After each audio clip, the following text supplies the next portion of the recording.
Bring the lights down low, it's time to show. Lights, camera, you know what we mean. Behold the magic of the silver screen. Some movies rock, some movies shock, they're powerful, alright. We cover them all on your favorite part. So many movies we can choose, even when you win, you lose. Life moves pretty fast, some will fizzle and some movies last. I understood there would be no math, it's the 30-something movie podcast. Be excellent to each other, please have a word to your mother. They're from the best decades, movie magic that never fades. Lightsabers clash, phasers set to stun, action packed from dusk till dawn. We have deep thoughts and questions free, come share our love of the movies we see. Life moves pretty fast, some will fizzle and some movies last. I understood there would be no math, it's the 30-something movie podcast. Boom! It's a Michael Bay movie, mother. Okay, we're not going to finish that line. Family-friendly podcast. Freeze, mother. It's not the word that comes next that you would think it is, but still a word I'm not going to use. I will you, then I will you, and Yes. Wait, no. What? No. All right. If you haven't figured it out yet, we are talking about Bad Boys tonight, and I have a couple of bad boys here with me. First of all, I'm John Reed, host of the podcast. oh gee, Look at this. I got the. Which one of you is Mike Lowry? Bo, are you Mike Lowry? We're all Mike Lowry, John. A little bit inside. We're all a little, yeah. Pat, do you have a little Mike Lowry in you? I'd like to think Hey so. now.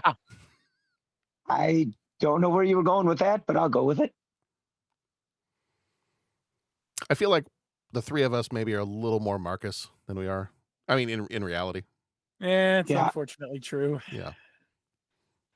That's all right. We're not slick enough. No. Nobody has ever mistaken me for being suave. So Pat would probably be the closest of us. I don't think so, John. No? Okay. All right. I was trying to help you out there, Pat. I appreciate the help, though. I appreciate the compliment. Bo and I are already like 90% submerged in the quicksand. I was trying to save you.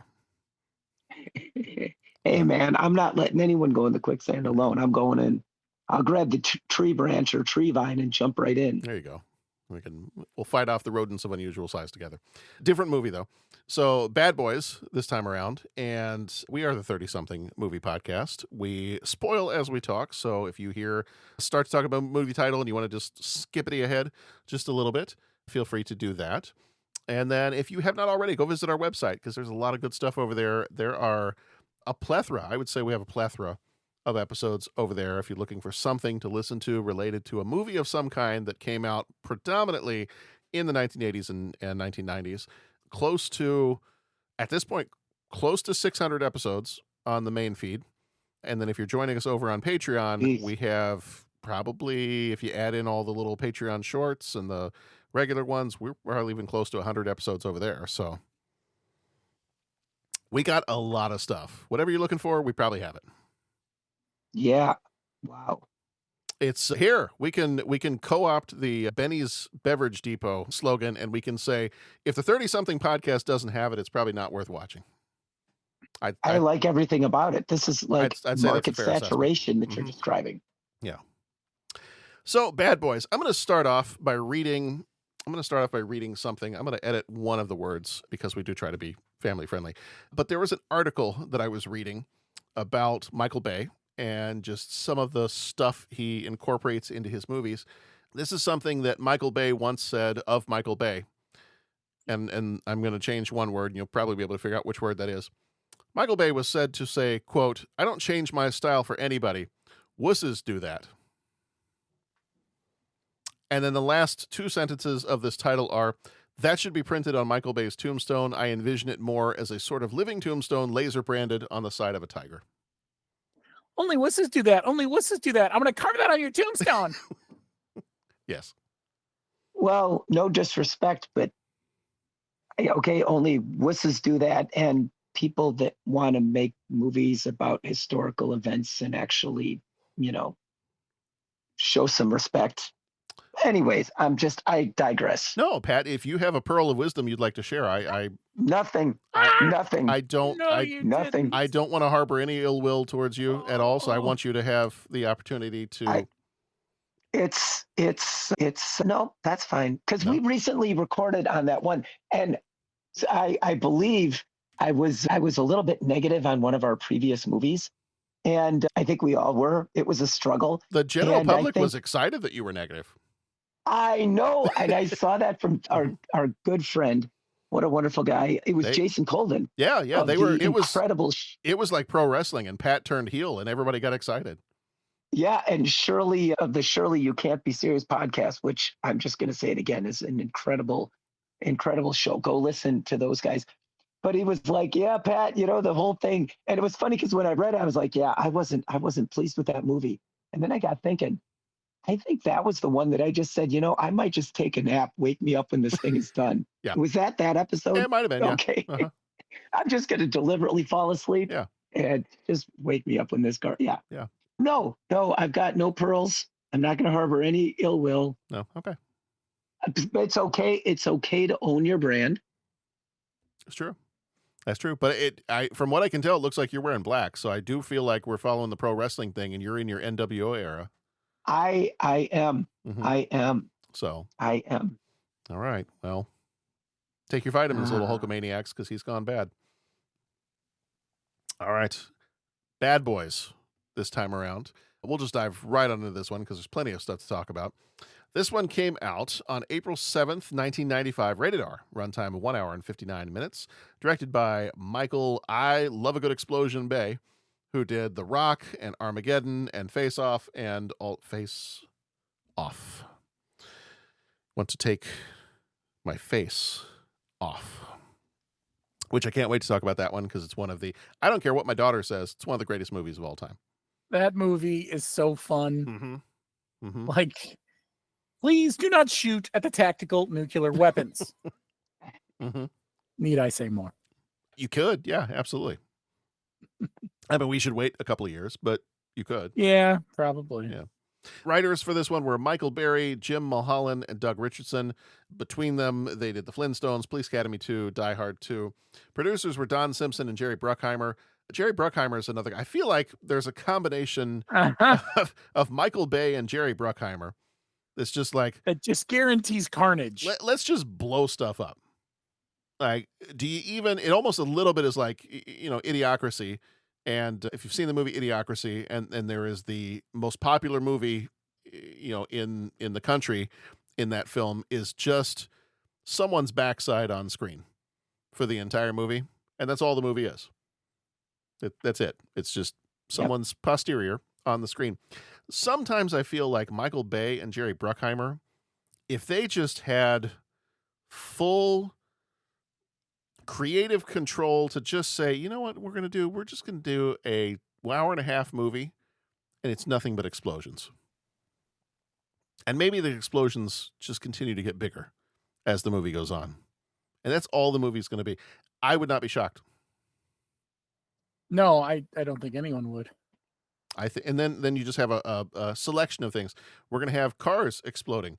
We're going to have pirates exploding. We're going to have robots that transform into cars and vice versa exploding. And I don't know, let's throw in some dinosaurs and have dinosaurs explode.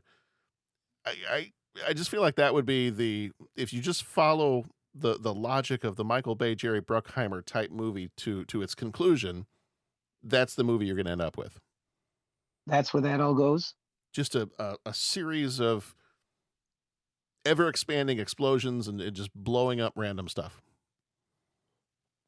With maybe a little story in between somewhere. Maybe. Let's not get ahead of ourselves here. Yeah. I used to joke, and I know I got to finish the composer and all this other stuff, but I used to joke that I considered Michael Bay to be, that I considered Michael Bay to be actually be a robot body in which an 8-year-old boy had somehow managed to build an adult robot body for themselves, and that's what Michael Bay was. And that's why so many of these movies are just scantily clad girls, explosions, cars, gunfights. Like, boom. That's all it is. Michael Bay is a very excitable 8-year-old boy who built himself a human male robot body. And that is why he looks like an adult, but is getting to live out the dream of every adolescent child by blowing stuff up and setting things on fire. Anyway, the composer for the producers were Don Simpson and Jerry Bruckheimer, did Top Gun and Beverly Hills Cop. Composer was Mark Mancina, who did Speed and Twister. Cinematographer was Howard Atherton, who did Fatal Attraction and Indecent Proposal.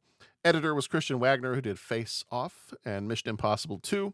Production company was Don Simpson, Jerry Bruckheimer Films. Budget $19 to $23 million, and the box office was $141.4 million. Flick Metrics gives it a 62%. Not very high scores on some of the Rotten Tomatoes and other places. I think actually Rotten Tomatoes for critics had this as like a 44%. Something fairly low from the critics, I believe. Yeah. Cinema score, higher though from the regular, the plebeians, the peons, the little people. Yeah. Yeah. And then cinema score is an A. So the people that went to go see it in the theater clearly enjoyed it when they were asked about it. Will Smith. Keep my name out your f***ing mouth! Oh no, gosh. Oh no. I know. He plays Mike Lowry. He was in Independence Day and Men in Black. Martin Lawrence played Marcus Burnett. He was in Big Mama's House and Blue Streak. Téa Leoni played Julie Mott. She was in Deep Impact and Spanglish. Also part of the Applesauce dynasty, I believe. I don't know how to say this person's name, but I'm going to give it my best possible shot. Checky Chiario, God bless me, played Fouché, Indeed. the villain. He was in The Patriot and La Femme Nikita. Joe Pantoliano, I messed that one up too. Joe Pantoliano was Captain Howard. He was in The Matrix and Memento. Teresa Randall played Teresa Burnett. She was in Spawn and Girl 6. Marg Helgenberger was Allison Sinclair. She was in Aaron Brockovich and Species. Nestor Serrano played Detective Sanchez, was in The Day After Tomorrow and Lethal Weapon 2. Julio Oscar Menchoso, who passed in 2017, played Detective Ruiz, was in Little Miss Sunshine and The Legend of Zorro. Guys, you're going to come with us? You might get killed. Okay. Okay. I'm game. Severio Guerra played Chet the Doorman, who was in Summer of Sam and The Green Mile. Anna Thompson was Francine. She was in Unforgiven and The Crow. And Kevin Corrigan was Elliot, who was in Pineapple Express and Goodfellas. Some little trivia stuff here. Actually, Michael Bay encouraged improvising in the movie, so many of the film's memorable lines, including the convenience store scenes, "Freeze, mother," was completely improvised, and a lot of stuff with Will Smith and Martin Lawrence just ad-libbed throughout. So sounds a little bit like maybe when you're making a Robin Williams movie, just let the camera roll and let them do their thing, and we'll find the best stuff later. Let them keep talking, and God will sort it out later. So this is kind of interesting. The roles of Mike and Marcus were initially written for Dana Carvey and John Lovitz. Oh, good Lord. That's a different movie. Yes. That's a very different movie. That's Wow, that's a movie that does not do 141 million. No. That's one of those like SNL movies that you just wonder, you're like, Lorne Michaels, why? Well, because Lauren wanted to buy a new house. Well, that's true. I mean, that's the answer. Whether it's the right, whether it should happen isn't. I'm not saying Blank Slate is not a good movie, but I'm also kind of saying it too. He's not the bad guy, but it is a bad movie. Mm. Let's see. This, I don't know if this was the first movie that it was ever featured in, or at the very least that he used it in, but the kind of iconic, we were talking about it before we started recording, the 360-degree kind of tracking shot. I believe one of the trivia things said that it was conceived by him during production and ended up becoming something that he would reuse in a lot of his movies. And that's the case. Pat, you were kind of, I think you had said you read the Roger Ebert review of this, and he had mentioned some stuff about some different angled shots and tracking shots. And yeah. And the color palette. Yes. Yeah. You know, everything in some of this, and I was reading about some of the movies that I think this production team had done. Mm-hmm. And they were saying that everything seems to be shot like it almost looks like it's dusk. Mm-hmm. Yeah. And someone had said everything looks cooler when it's dusk. Mm-hmm. And I was actually, because these are the guys that produced Top Gun. Yeah. Yes, I believe. What did I say? Was it one of them did? And then, Yeah, Top Gun. Mm-hmm.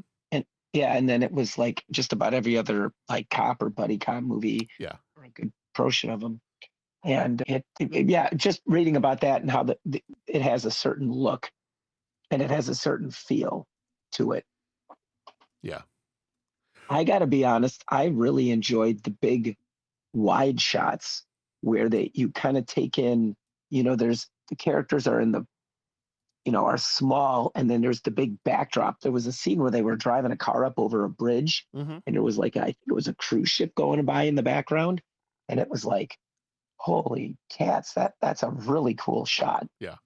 So very stylistic, Yeah. very stylish, very, I don't want to say glitzy. That's kind of the wrong term, but it's fun to look at.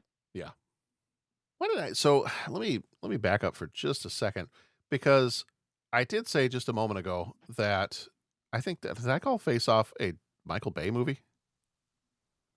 I don't think you did. I thought you said it was in one of the producers or Yeah. someone else. Okay, because I'm like, no, that's a John Woo. I mean, there's slow motion doves in that movie, so it's got to be John Woo. Indeed. Okay. Right. I thought there for a second I had No, but I made think there terrible is a mistake. crossover. Maybe is it Bruckheimer? I think so. I think I was trying to just scan the. Is he? Control No. F, baby. No, actually, it's not. Oh, That's the weird. movie was mentioned, but I don't know why. Oh, you know what? The editor, was it. Christian Wagner, is the same. Yeah. I would say I knew that one of the production staff, but it wasn't like. See, that's weird though. Is it because there's so much, especially as I was watching this movie, because I knew that it was not the same director. I knew it was not, Michael Bay. But I'm watching this movie and I'm like, okay, there's so much in here that looks and feels so much like Face Off. Well, an editor can definitely change the pace of a movie. Yeah. The way they cut it. And some of that can depend on, some directors are a lot more hands off with the edit, Mm-hmm. and some are in the edit room. Yeah. Especially depending on where they are in their careers. Well, and there was even like when you get to the action scenes where there's just it's either like a really tense chase or something like that. Even the music, and I know it's not the same composer, but even the music sounded very, very similar to Face Off. And so part of me was like, there've got to be so many connections between this movie and 2 years later Face Off. And now that I'm looking at the cast and crew, I'm like, no, actually there's not. It might just be the editor, and that's it. Well, and it could very well be, we've often talked about, okay, 80s movies, 90s movies, the decade doesn't switch, right on the calendar date. Yeah. It usually takes a couple of years, where you get that overlap, right? You still got 80s style going into the early 90s, and then you have, well, now we're 1995 and you're referencing a movie from 97. So we're kind of firmly into the 90s style. And that was kind of when I made notes, mental or perhaps written down for this movie. But I said, okay, this is firmly in that when I think of a 90s action movie, this is what I think of. Yeah. And I think the beats, have connections to Beverly Hills Cop, and I think maybe Lethal Weapon or the production. Okay, so in the 80s, like I get that, but the dialogue, the way it's delivered, all that, very 90s. I mentioned that color palette and the way things look. I mean, I even would say like there's some stuff in Gone in 60 Seconds that kind of have just the way it looks, just the look of it. And I guess I'm making a long-winded point of saying maybe what we're noticing is just how they made movies in the 90s. And you don't necessarily need the same person working on it. You mentioned the music, which I want to talk about the music when we get into initial reactions and what I thought and all that kind of stuff. But, all it takes is a director going, I really like what he did in whatever this movie's called, Bad Boys. oh, okay, well, let me get you something like that. No, Yeah. I really like what he did in Bad Boys, so we're going to do that. You know what I'm saying? And then stuff comes in vogue, Yeah. and then we're just going to do that until we all get sick of it, and then we move to something else, and usually it's a new decade and so on. So I just wonder if we're really, kind of seeing a very clear-cut case of, okay, it's the 90s. Yeah. And I wonder too, and I know we're kind of jumping around. We're already getting into, deep thoughts and all that. So we'll kind of come back to some of this, but I don't want to forget this, so I'm going to mention it now. As I was thinking about it, I'm like, I really think, and I might be misinformed by this, but I really think this seems to have started like this aesthetic, like the 90s movie aesthetic, I feel like may have started with Speed. So, and we've talked about that before, like, the decade, the movie decade, like the way things are going to look for the 90s really probably kind of goes from like 93-ish to like maybe 2003 would be, the 90s aesthetic. So I would almost argue that 94, you've got, which probably would have been in production in 93. So 93, 94, you've got Speed. Then you've got this one, you got Bad Boys in 95. You've got Face Off in 97. You've got, when is Pirates of the Caribbean? Is that 2001? 2005. Really? I think it's 05. Really? I thought it was earlier than that. Okay, might be.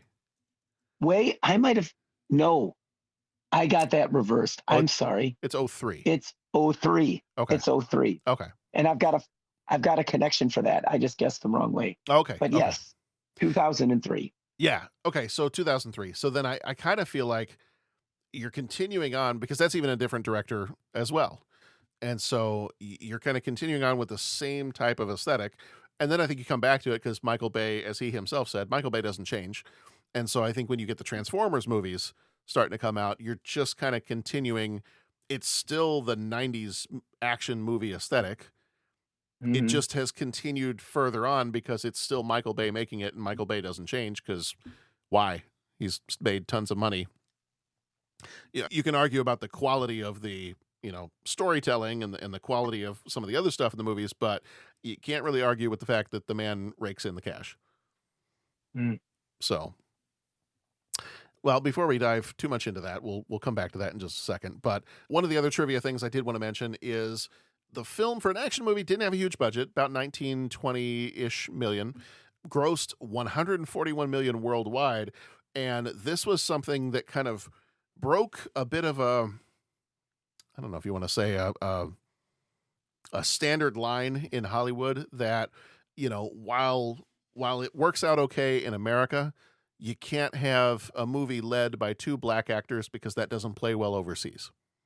And so this is one of the first movies where it made a ton of money worldwide. And so that kind of opened the door for, well, actually, look at this. We had two black actors as the leads in this movie, and it rocked and it made money overseas. So that's not true anymore. So we can start to, there's a little bit of like well, how could you have a Wonder Woman movie? You can't have a female-led superhero movie. Really? Okay. I will see. Hold my beer. I will see your stupid answer, and I will raise you Wonder Woman.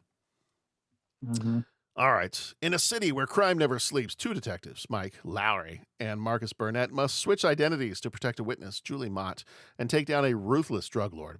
Time is running out, and the stakes have never been higher. Bad Boys. What you gonna do?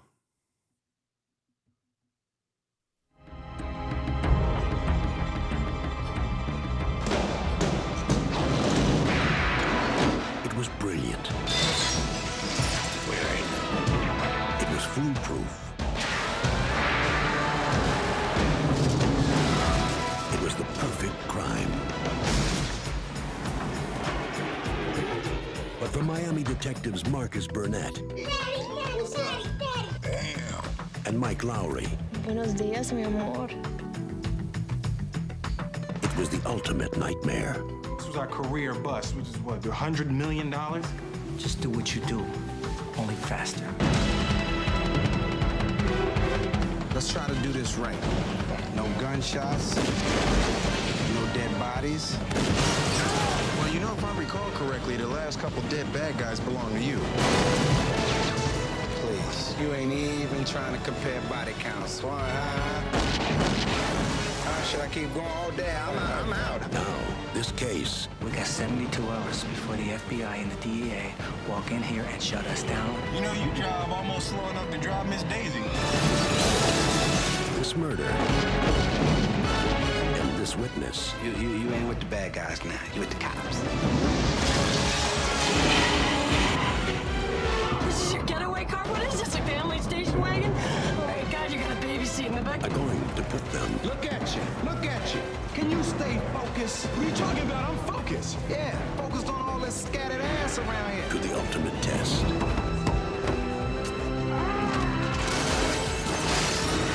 Columbia Pictures presents Don't be alarmed, we're Negroes.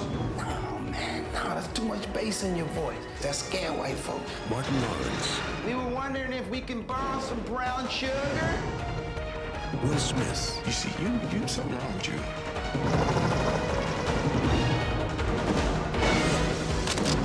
What's up? the law will be served.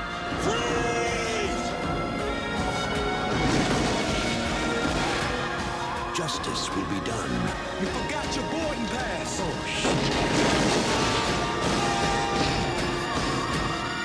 And boys will be boys. Bad boys. What you gonna do? Bad boys, what you gonna do? What you gonna do when they come for you?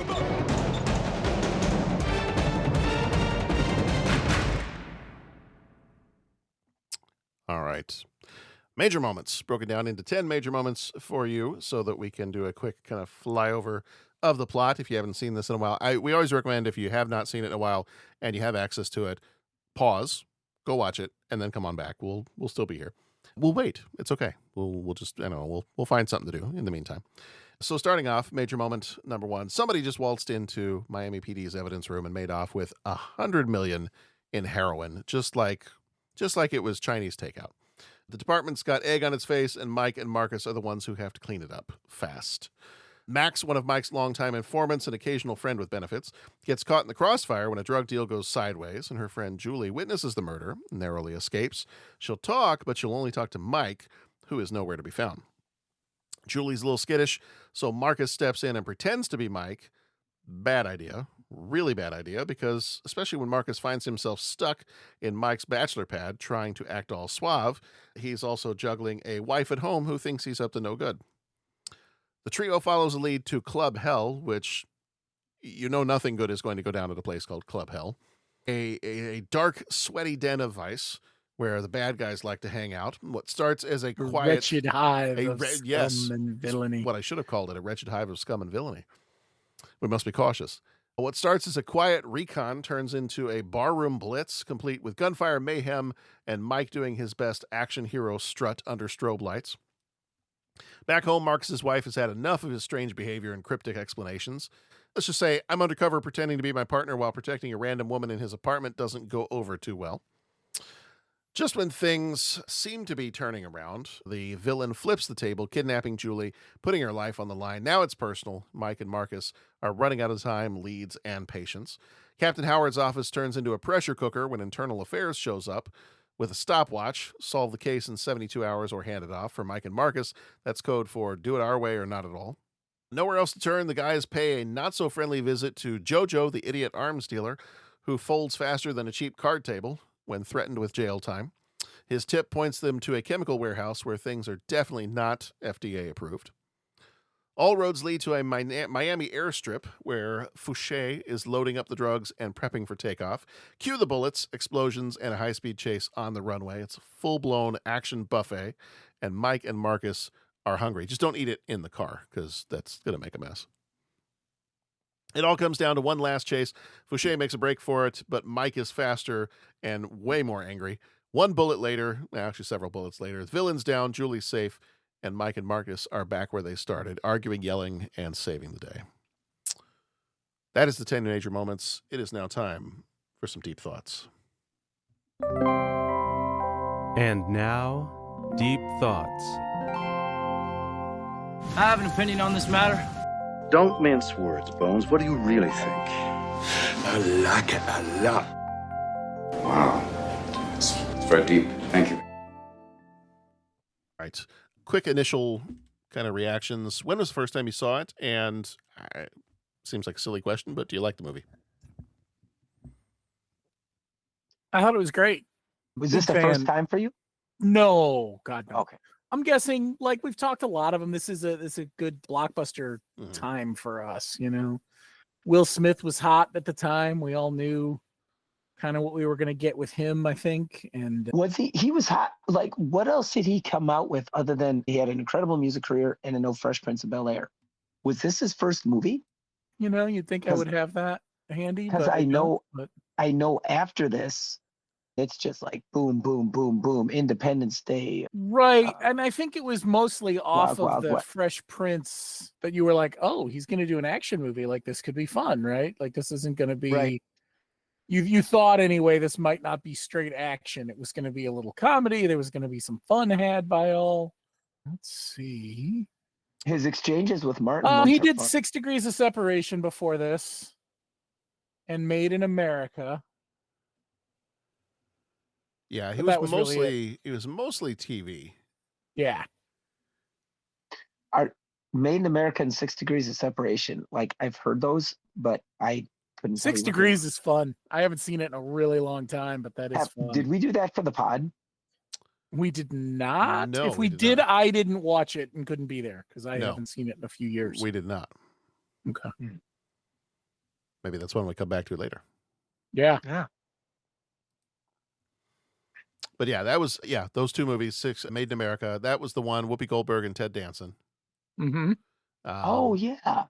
So, you know, this is his first time being a leading man. Yeah. And an action star. Yeah. And then after this, Bad Boys, and then after this is Independence Day, then Men in Black. I mean, then it kind of takes off from there. Yeah. Wow, does Michael Bay get to take credit for? No, we're not going there. Yeah, no. Yeah. For me, probably same thing. Probably sometime in high school was the first time watching it. Didn't see it in the theater, but yeah, it was probably it was either a blockbuster or, you know, library always had free VHS tapes too. So yeah, I was thinking it could have been HBO just as easily. You know what I mean? Like, yeah. So, but yeah, sometime during high school was the first time, but I don't think I had watched it since then. I think this might have only been the second time I'd seen it. So, yeah. I watched it again when Bad Boys 2 came out. Okay. But not when the most recent one came out. Bad Boys for Life? Was that the... Yeah, that's my next question. Are they on 3 or 4 now? I thought they were on 4. I still haven't seen 3 or 4. Yeah, they are on 4 because Bad Boys Ride or Die, but I have not seen that one yet. I did see Bad Boys for Life, but I didn't rewatch 1 and 2 at that point. Okay. I have not seen... 2 didn't do it. Okay. I know I've seen 2. I don't remember anything about it. I have not seen 3 or 4. Yeah. It's funny. I actually went to watch 4, and then as I was checking a few things, I realized I hadn't seen 3. Oh. So I instead went and watched 3 and then have not circled back to 4 yet. Yeah. That's a little tangent here, unrelated to Bad Boys, but kind of related to a movie that through cast and crew is related to this one, roundabout way from Top Gun and Tom Cruise and whatnot. Knowing that there was a new Mission Impossible movie coming out, I have started to try to go back through and rewatch all the Mission Impossibles.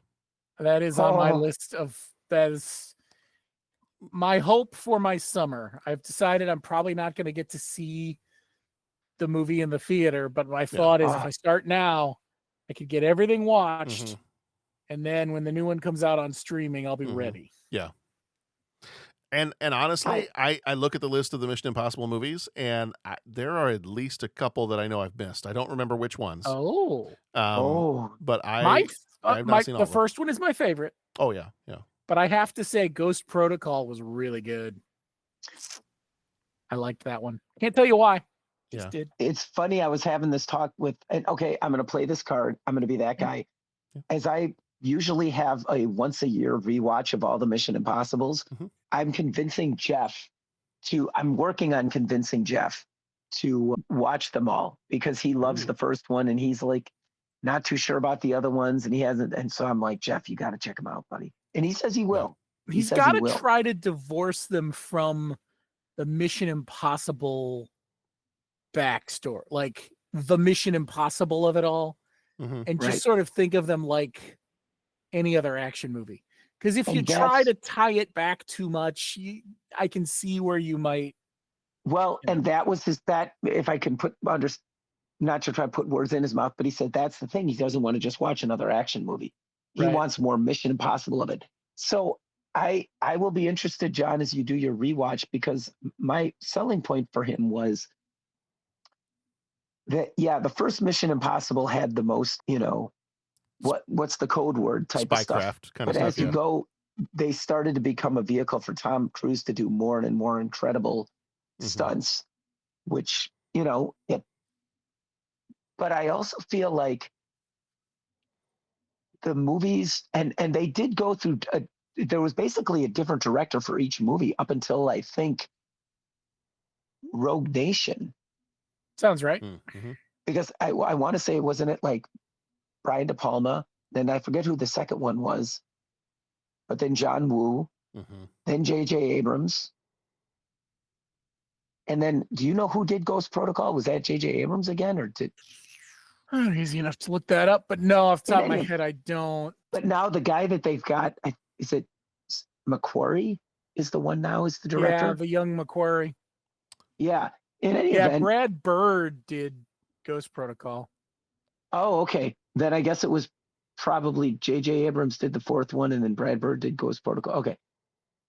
Anyways, my point was, they do get into the stunts. Christopher McQuarrie is the.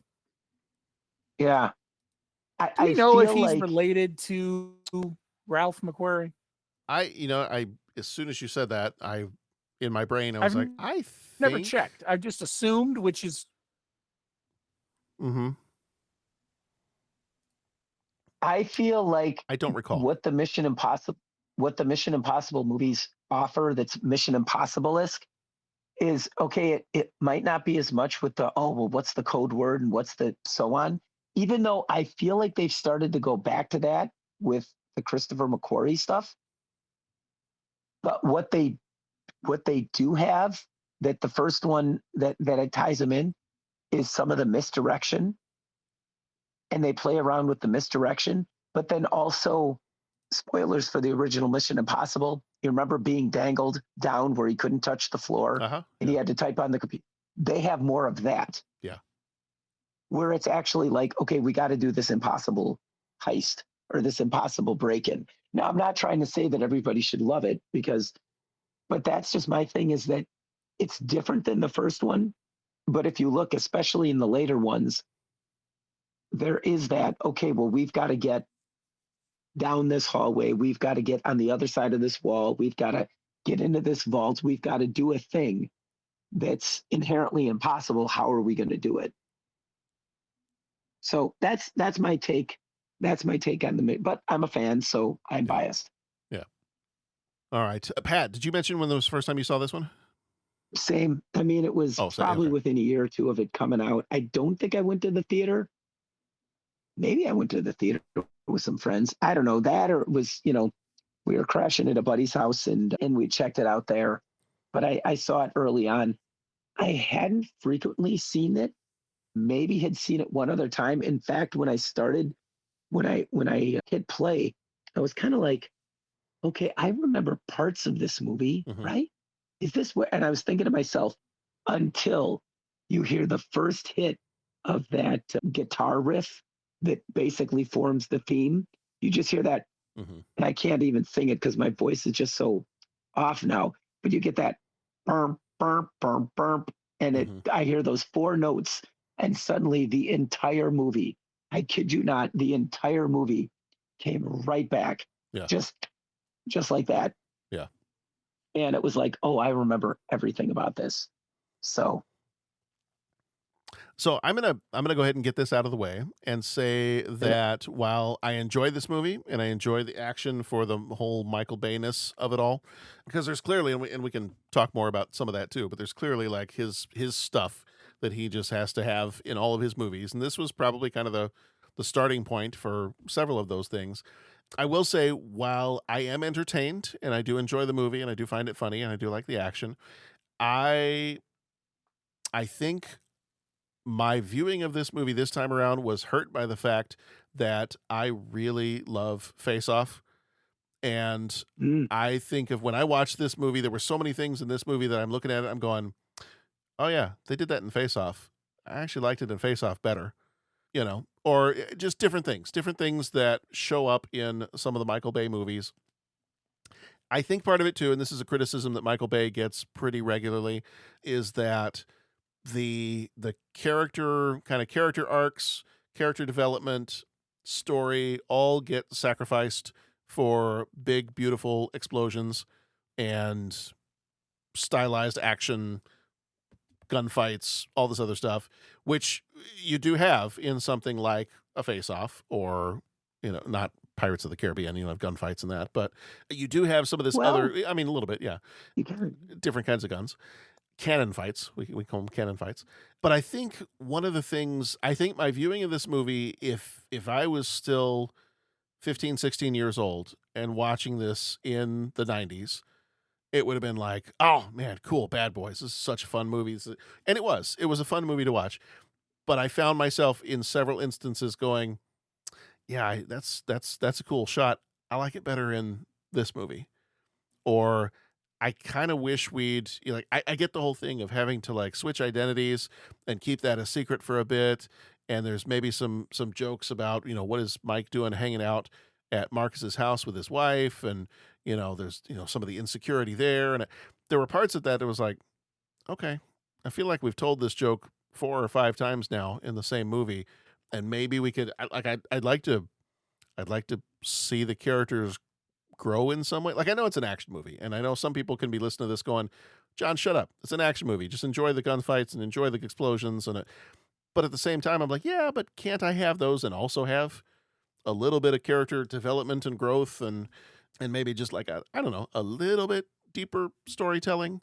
So that's my only criticism, really and truly. If I switch off the brain and just explosions good, gunfights good, John watch, John eat popcorn, if that's what I'm going to do with it, it's totally fine. But in my own little movie loving world, part of me is like, yeah, but I'd like to have my explosion cake and eat it too. So I think that's my criticism, and I know that's something that Michael Bay gets criticized for regularly. Is story and characters are often sacrificed for stylized action, explosions, and that kind of stuff. So, So that's my deep thought. That's pretty much my only deep thought about it. Otherwise, yes, fun movie. Will Smith and Martin Lawrence do a great job together as buddy cops. I'm so glad it was them and not Dana Carvey and John Lovitz, because I would not be rewatching that movie, I don't think. Yeah. All I can think back to is SNL with the skit with John Lovitz. I just want to be loved. Is that so wrong? Is that so wrong? Yeah. No, thank you. I hear what you're saying. John, I hear what you're saying. I'm the first to say that I usually get swept off my feet by movies that have just a lot of insane amount of action and all of that kind of thing. I think it's in some ways the movie was very much of its time. Police officers on the ragged edge. I was just going to say like another take on Demolition Man, right? The guys that go in just to blow things up, and I don't know, do they make movies like that today? I don't know if you could make that into a movie today. I think you see something similar, but it's more within the comic book context, right? But we're even questioning our comic book characters. Spoilers for Captain America Civil War, because that was even a theme that came up in that.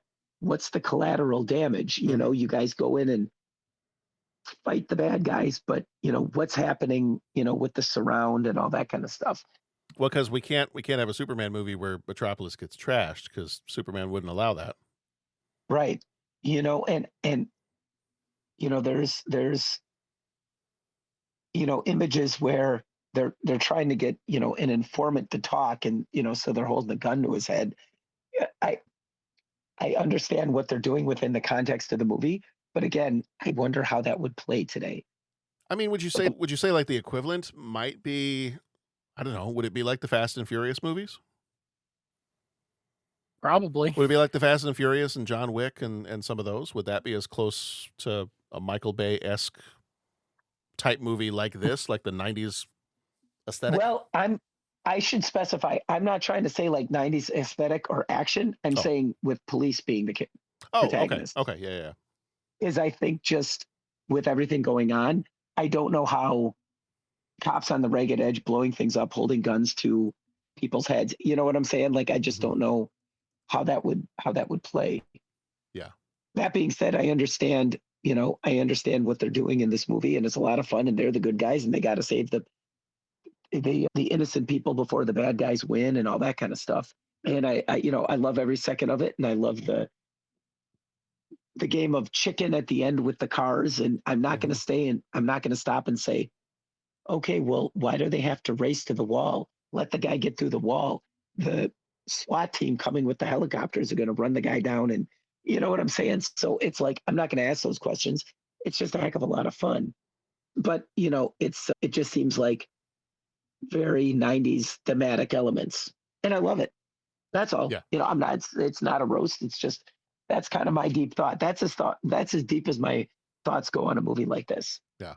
Other than that, it's a bunch of very pretty people all running around. Mm-hmm.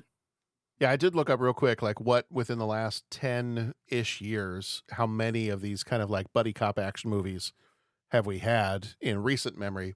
And it gets a lot sparser once you get past 2016, 2017, probably for good reason. Yeah. It gets a lot sparser, but you got like The Nice Guys was 2016, had Ryan Gosling and Russell Crowe. You had 21 Jump Street and 22 Jump Street were mid 20-teens. You had Bad Boys for Life in 2020, and then you've got the most recent one. Central Intelligence was 2016, is kind of a buddy cop type movie. It was Kevin Hart and Dwayne Johnson. And then there was another one, Ride Along, that was 2014, was Ice Cube and Kevin Hart. There was one called Stuber from 2019, was an Uber driver and an unhinged cop as Dave Bautista and Kumail Nanjiani. I remember seeing a preview for that and shaking my head. I remember that too, yeah. They're like, oh, okay. Well, this is not one I'll see in the theater. We'll say that. These are choices someone has made. Mm-hmm.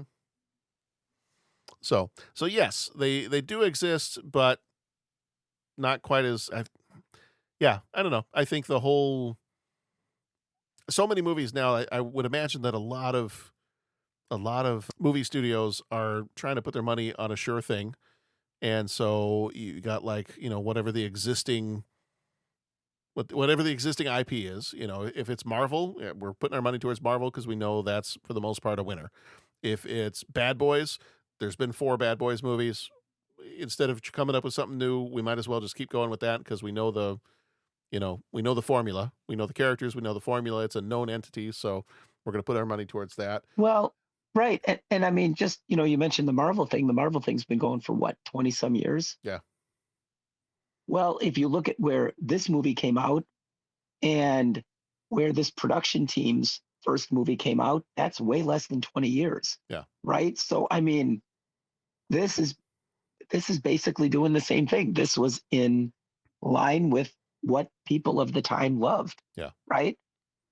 I'm of the time and I love it. So I'm counting myself in with that. So yeah, this is how you get Pat Canagallo into a movie right here.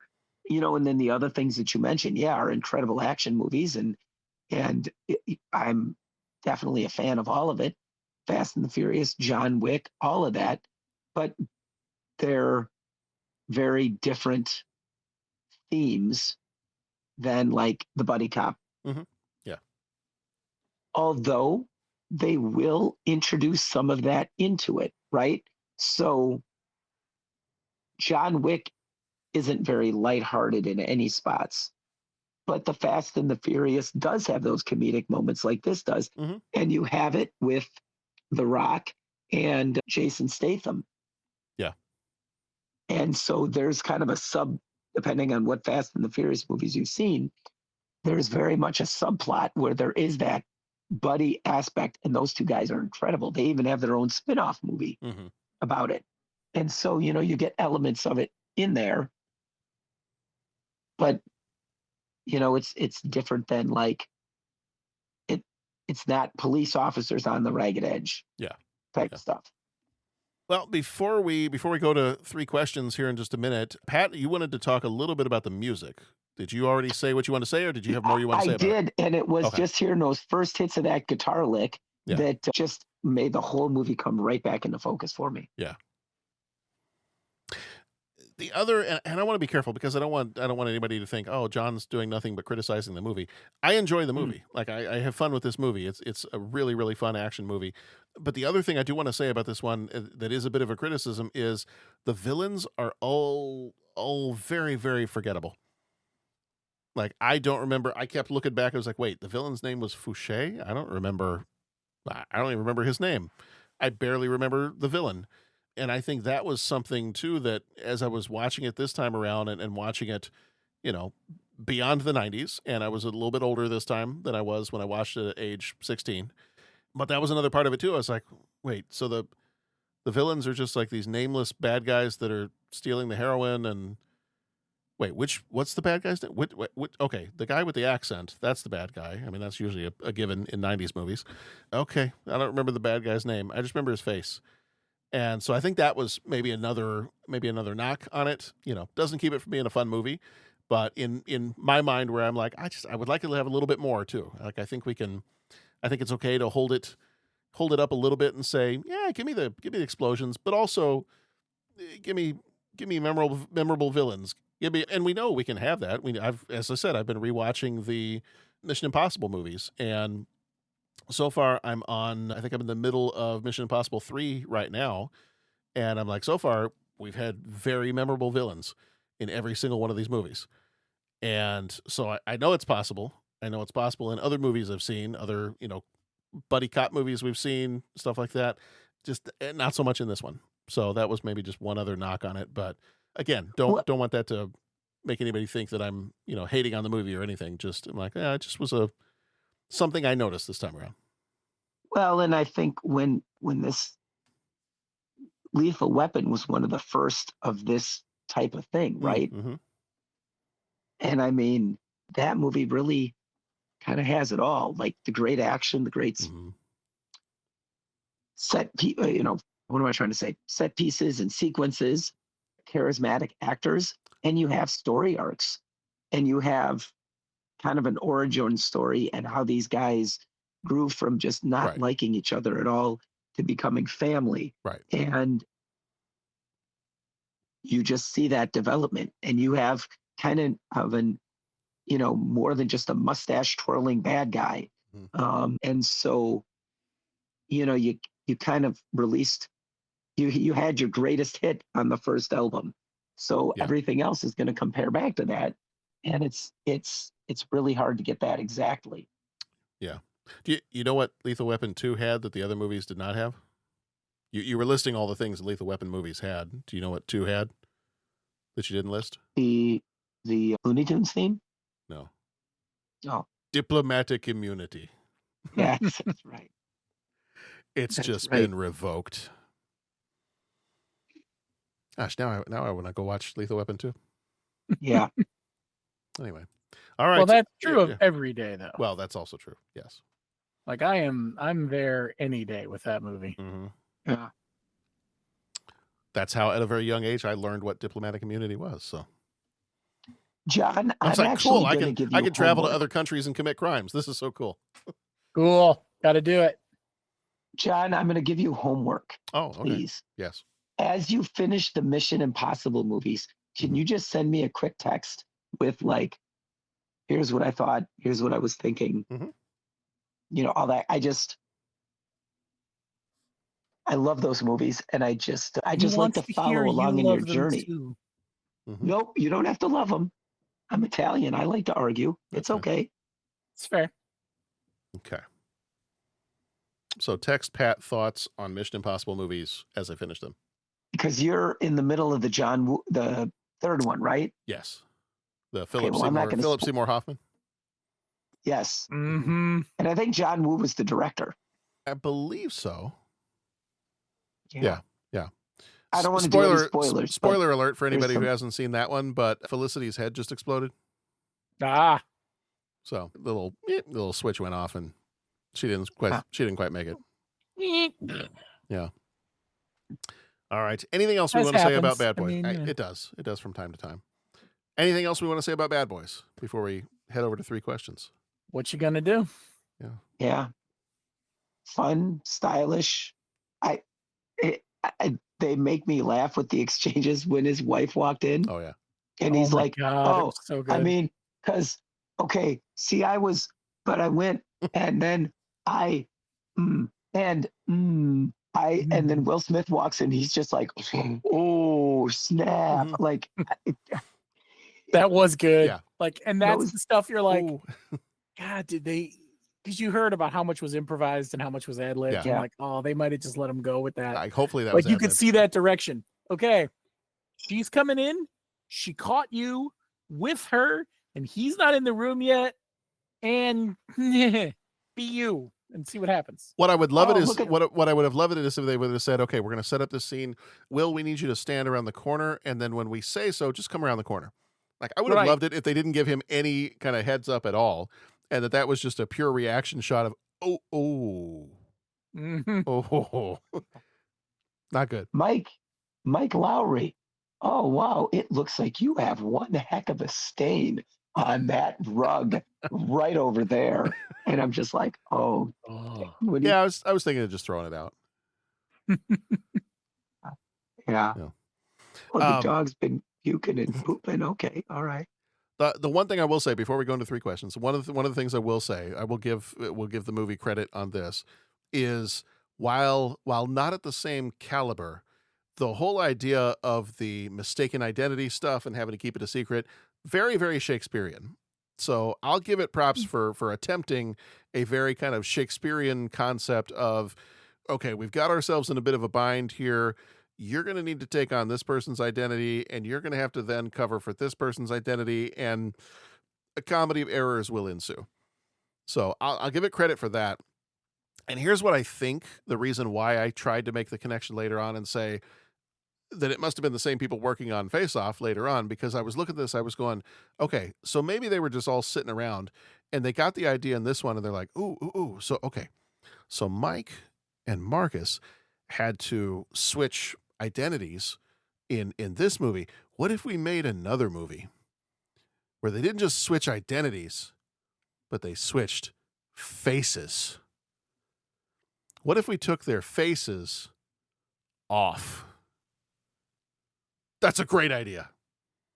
So what I'm picturing is maybe Michael Bay and John Woo, were having lunch or having drinks or something, and some, a flock of doves flew by in slow motion, and then they came up with the idea after having that conversation. That's my headcanon around this one. It's a good start. A headcanon would also be something that Michael Bay would love to use in a movie too. This is fair. Yeah. Michael Bay's headcanon actually explodes. All right. It's time for 3 questions. He asks each traveler 5 questions. 3 questions. 3 questions. It's impossible to answer. Impossible because you don't know the answer. Nobody could answer that question. I want to ask you a bunch of questions. I want to have them answered immediately. What you just said is one of the most insanely idiotic things I have ever heard. At no point in your rambling, incoherent response were you even close to anything that could be considered a rational thought. Everyone in this room is now dumber for having listened to it. I award you no points, and may God have mercy on your soul. Oh, well, the people listening can't see it, but at least one person in the Canagallo house has fallen asleep. Oh, Mr. Doodle. Yes. That's The fierce- Pat's That's Pat's cat. That's not just a pet name that Bo has for Pat. Just for anybody who can't see the Oh visuals. no, you'll never know my pet name's for Pat. Oh well. Uh-huh. Oh man. That's the 700th anniversary episode. It's what all will Exactly. be. All will Pet be. names. It's behind the pod. All right. Question number 1. What is your favorite?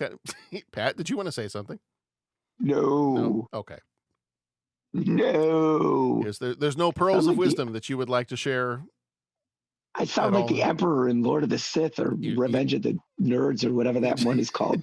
No. No.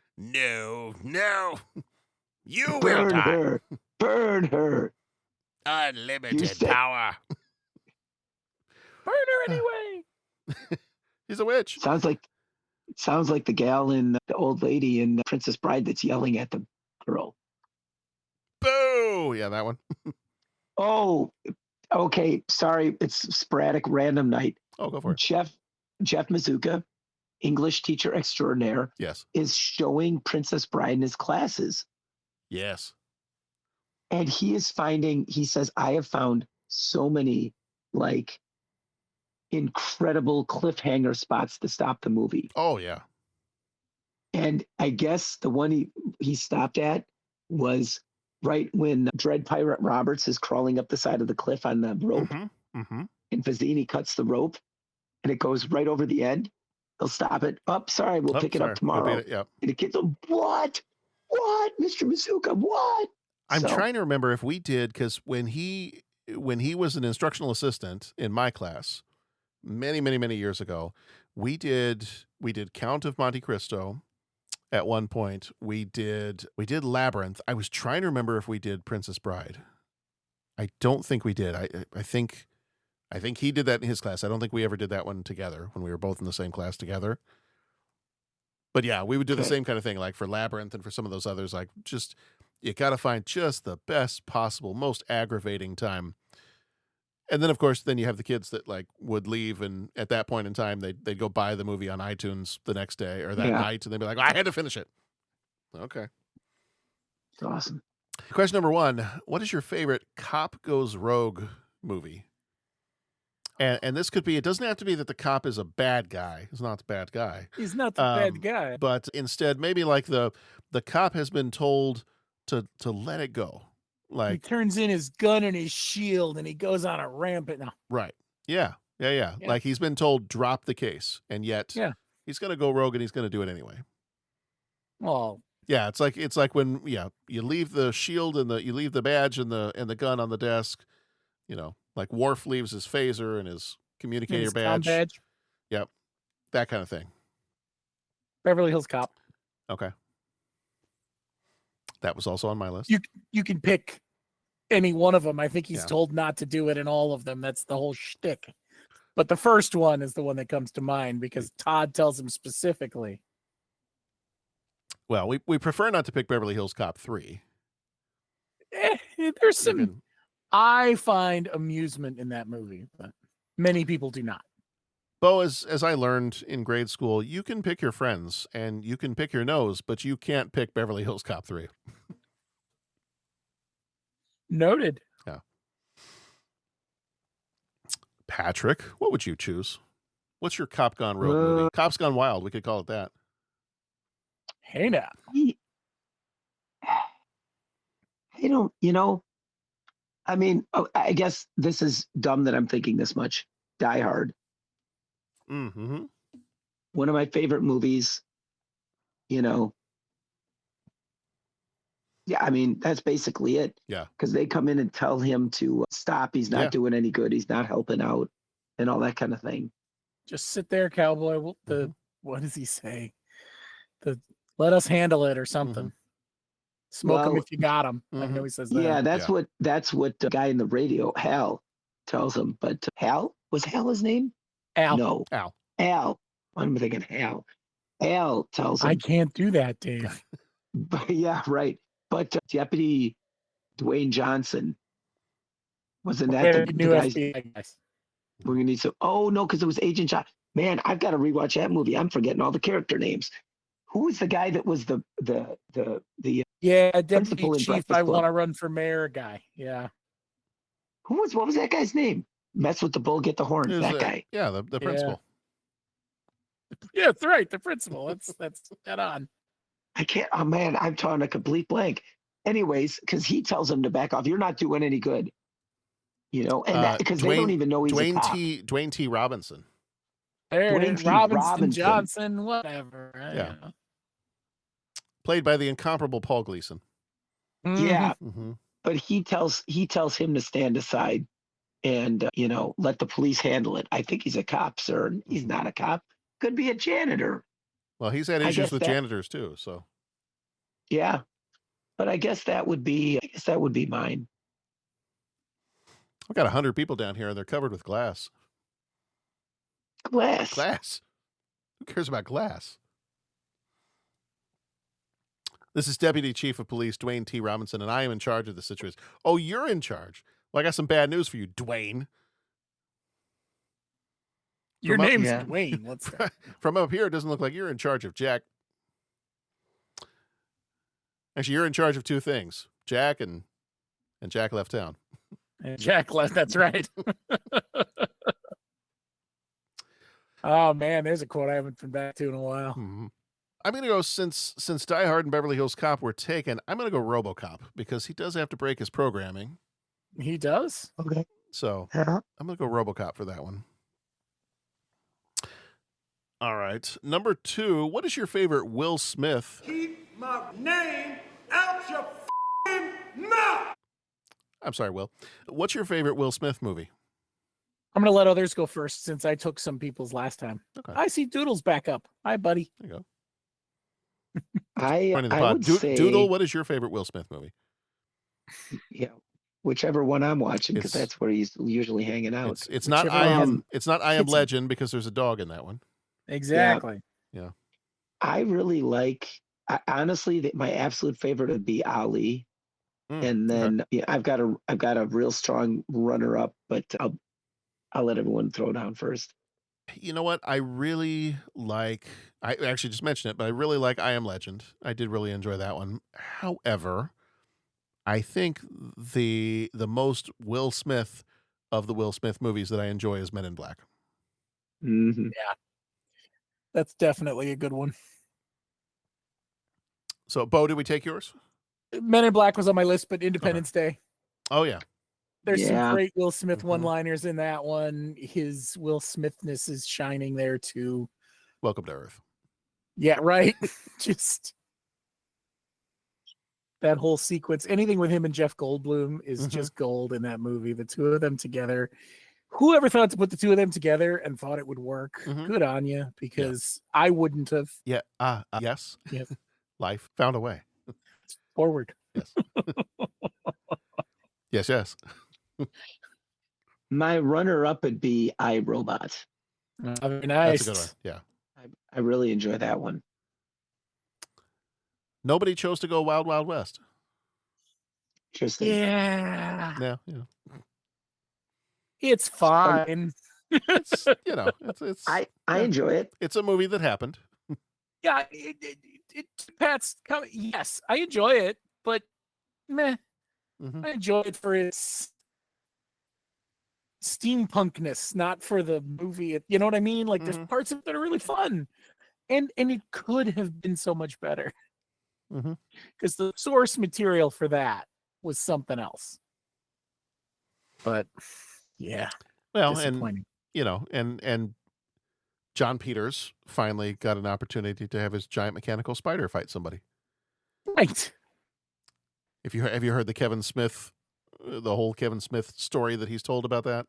Not the whole thing, but I've heard clips of it referenced in other podcasts, actually. So John Peters is a film producer, and the story that Kevin Smith tells is that he was called in to write a draft for what would have been the Nicolas Cage Superman movie, Superman Lives, and he was trying to write, because Kevin Smith loves comic books and he knows a lot of comic book lore, and so he was trying to write a very, very faithful Superman story. And this John Peters producer, according to Kevin Smith, is he's like, no. I don't want Superman to fly. I actually don't want him to be in his normal costume. And let's see. We got to have Superman fight a giant spider. And he would not let this go. And so Kevin Smith, and you got to go listen to the Kevin Smith clip because he tells this way better than what I'm, trying to truncate it down to. But he was like, yeah, this guy was obsessed with Superman's got to fight a giant spider. And he wouldn't let it go. And the movie ultimately ended up failing and it never ended up happening. And then he was like, and then I went to the theater just a few years later and I watched Wild Wild West. And guess what was there? They're fighting a giant mechanical spider. So the guy finally got his mechanical spider. Well, you stay around in this business long enough, someone's bound to let you do something crazy. If you want to, as both my dad and grandpa used to say, I am for whatever you can afford. So John Peters could clearly afford to put a giant mechanical spider in some movie he was producing. All right. And final question as we veer off into the 30-something food podcast. What is your favorite sandwich? Hopefully you're not eating it in somebody else's really fancy car and making a mess. But what is your favorite sandwich? You got to hit me with food this late. Makes me hungry. I apologize.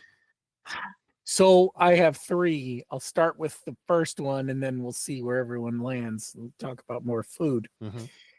There is a sandwich that I have loved since childhood, and it's rather simple, but it's at a certain place on a certain bread. It is at Lake Forest Food and Wine, roast beef on dark rye, lettuce, tomato, mayo, Munster cheese, and we're done. Something about that pumpernickel rye bread when it's just the right softness and the rare roast beef, and it's like comfort food to me. That used to are they in a new location now? Do they still exist? Well, it's funny. It's been a while since I've been there, unfortunately. The last time I was there, they were in that arcade that was part of like the old Deer Path Theater over there off of Bank Lane. Yeah. But it's been a few 6-9 months, so it's time to make a pilgrimage. Because it's been years. So we used to go when it was in its old location. Like we used to where go there. Starbucks is, right? Yes. Yeah, we Did used to you go ever there a go? lot. Oh, I guess Food and Wine never moved back. All the wine moved back to that satellite building behind there for a hot minute. Yeah, when they moved to their new location, we went there I think once. Yeah. And I don't know, it didn't quite seem the same. And so I'm not sure it wasn't. It's not. It's definitely not what it used to be. Yeah. It doesn't have the same smells. That old spot has smell to it from all the cheese over the years is what I figured the smell was. I don't know. Whatever it was, it so was good though. It was lovely. I know. I miss it.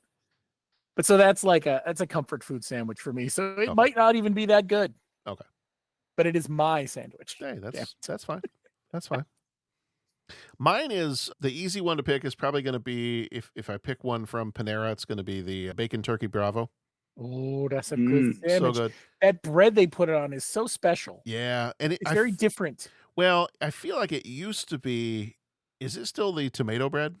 Well, it was. That's a fair point. I haven't had it in a long time. It used to be that tomato bread that was really good. Not like a tomato focaccia, but it was like a tomato sandwich bread, and it was so good. It's good stuff.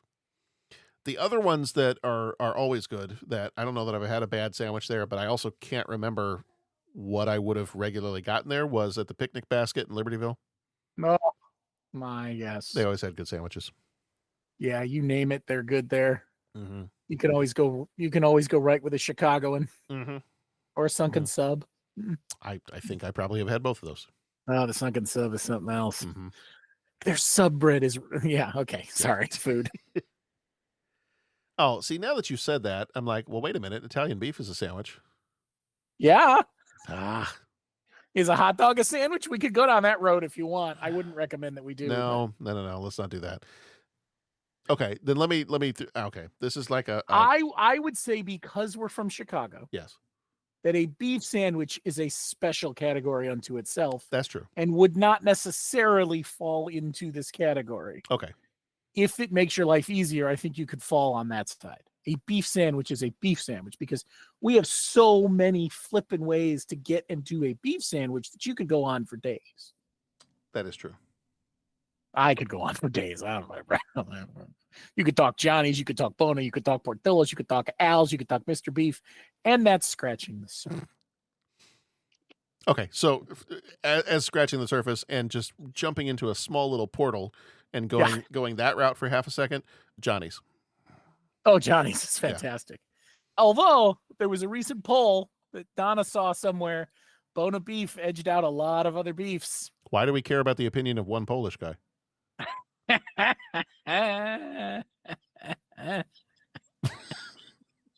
Sorry, that was really stupid. Oh my God. I'm not even sure the level of the humor, but I believe Bo is going down now. Uh-oh. Bo hath become the sunken sub. Ray has gone bye-bye. Yeah, Ray's gone bye-bye. You okay there, Bo? I was fine. Just talk amongst yourselves. If Bo could breathe, he'd give us a topic. Here's your topic. Pat, what's your favorite sandwich? So, jumping in, I'm going to say big fan of the caprese sandwich. Ciabatta. I like it toasted. A little bit of salt and olive oil on the bread, or salt, olive, a little bit of pesto on the bread. And then I like to be original mozzarella, fresh mozzarella, tomato, and giardiniera. And I like to be real strict with, you put anything else on it? Nope, it's got to be tomato, mozzarella, and then anything that kind of garnishes a little bit, like pesto and giardiniera. Bo, you spoke of comfort food, and yes. Now, the other sandwich that I really love is anything with a portobello mushroom. And that little bit of salt, cook it up, and that is incredibly delicious. And for those, I usually just, again, any kind of bread will work, and I'll try different kinds of bread, hearty bread, ciabatta bread, whatever, just to see how it changes. But for that, it's kind of like very open. Sometimes I put pesto on the bread. Sometimes I put mustard. Sometimes I put hummus. Sometimes I put a little balsamic glaze, that jellied balsamic vinegar stuff on the sandwich, giardiniera, always a portobello mushroom, and then just slice up the veggies, right? Like pepper, onion, cucumber, pickles, kind of like whatever's in the fridge will go on there. Sometimes I'll, if I do hummus, I'll also mash up like some like garbanzo beans to like mix up in there, but it's always got to be the portobello mushroom. Nice. And so I'll kind of create my own sandwich to the point that I got to go find those little toothpicks to stick in there to keep it all together. I have been some of the last few times that I've grilled burgers out. I have been, and typically I would not, but I have been adding mushrooms on occasion to the burgers. That is good. Little mushroom and Swiss on the burger. Yeah. Usually I would only do mushrooms on a pizza, and I wouldn't eat the mushrooms separately. But really, yeah. But really, I have been finding the joy of a mushroom. mushroom. Yeah, man. Well, especially, and especially when it's all. Well, especially lately, I've had a little bit of trouble eating mushrooms lately after watching The Last of Us, but that's a different story. Mushrooms. Well, I'm telling you, man.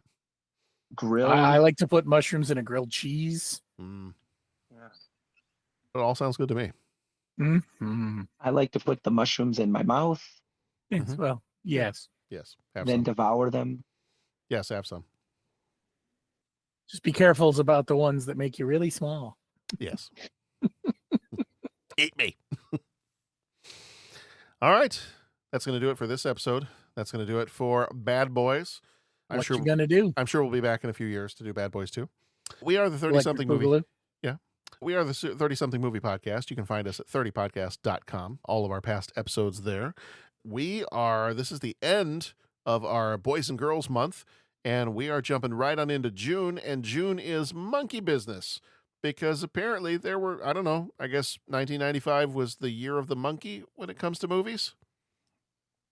Because oddly enough, when I'm sitting down trying to create the slate of movies for us for 95. I'm like, there are an insane amount of movies here that feature monkeys as either a title character or in the title in some way or whatever. So the month of June, our regular episodes are, well, we'll get these two out of the way, the Patreons, because they have nothing to do with monkeys.